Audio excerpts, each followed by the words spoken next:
Welcome back to Bishop Scott. My name is Archbishop Thabo. Let us listen to a portion of Psalm 33 together. Rejoice in the Lord, O ye righteous, for it becometh well the just to be thankful. Praise the Lord with her, sing praises unto him with the lute and instruments of ten strings. Sing unto the Lord a new song, sing praises lustily unto him with a good heart. For the word of the Lord is true, and all his works are faithful. He loveth righteousness and judgment. The earth is full of the goodness of the Lord. What a wonderful Lord the heavens made, and all the host of them by the breath of his mouth. Now listen to the good news proclaimed in the Gospel according to St. Luke, the 12th chapter, beginning from the first verse. Meanwhile, when the crowd gathered by thousands, so that they trampled on one another, he began to speak first to his disciples. Beware of the yeast of the Pharisees, that is, their hypocrisy. Nothing is covered up that will not be uncovered, and nothing secret that will not become known. Therefore, whatever you have said in the dark will be heard in the light, and what you whispered behind closed doors will be proclaimed from the housetop. I tell you, my friends, do not fear those who kill the body, and after that can do nothing more. But I will warn you whom to fear. Fear him who, after he has killed, has authority to cast into hell. Yes, I tell you, fear him. Are not 5 sparrows sold for 2 pennies? Yet not one of them is forgotten in God's sight. But even the hairs of your head are all counted. Do not be afraid. You are of more value than many sparrows. Some reflecting on Psalm 33, or a portion of Psalm 33, scholars have long been fascinated by this psalm, and many have concluded that it is really one psalm with Psalm 32, since in all ways they seem to belong together. It is also one of the psalms in the first part of this book of prayer that has no inscription. It seems to stand without ownership or explanation.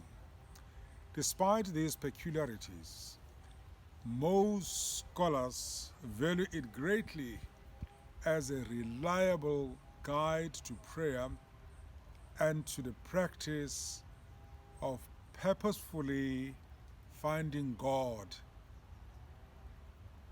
in all things. It is a testimony to the truth that our forebears would have understood so well, that the hand of God is clearly seen in history, just as it is evidenced in creation.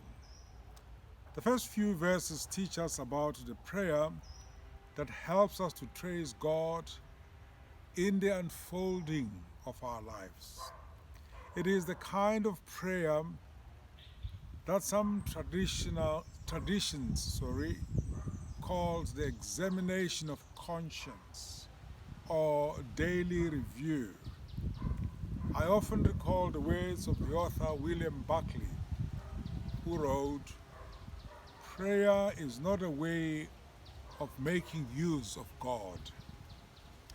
Prayer is a way of offering ourselves to God so that God might make use of us." It may be that one of our greatest faults in prayer is that we talk too much and listen too little. When prayer is at its highest, we wait in silence for God's voice to us. The psalmist underlines 3 ways of being more purposeful in our prayer and in our awareness of God actively involved in our lives' journey. Firstly, the psalmist invites us to come into God's presence always with a spirit of thanksgiving. As far back in history as Cicero's time, this was a key point of growth. Cicero wrote, "A thankful heart is not only the greatest virtue, but the parent of all virtues." Teachers of prayer write about gratitude as orientating the heart to being receptive for where the Spirit is leading. There is a powerful insight which Henrietta Mears offers, which I've always found very salutary.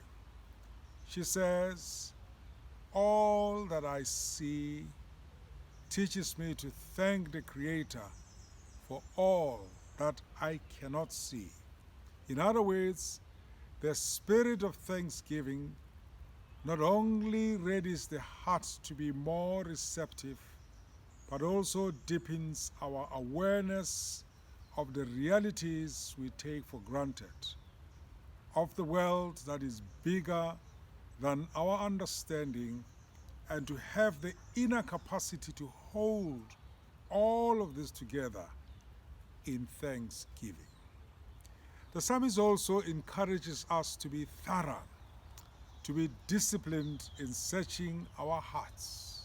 St. Ignatius gives us the helpful advice that in looking over our day, to take everything into account, to leave nothing out, nor to think of anything as too unimportant for consideration. Then he says, as you look at each aspect, ask yourself whether it brought you to joy or sorrow. Or as Ignatius puts it, did it bring you consolation or desolation? That will help you to discern what to work with and, as it were, what to work against. Finally, the psalmist reminds us to be thoughtful. It is a lovely thought, as verse 3 expresses, that we are called to sing a new song. Literally, something never heard before, and that calls for a creative thought. It calls for the exploration of new ways, a reappreciation of old ways, and an appreciation of what it means to stand before mystery in awe and wonder. Much is written in our time about mindfulness, attention to small things, and the energy that flows from these practices. This indeed is the thoughtfulness which the psalmist asks us to weave into our prayer. Thomas Edison, whom many regard as one of the greatest inventors once put it very well. He said, "The best thinking is done in solitude. The worst is done in turmoil." It is this kind of prayerful thoughtfulness that extends the boundaries of prayer and deepens our awareness of God. As we nurture this thoughtfulness, we will grow in things that make us whole. Have a blessed weekend.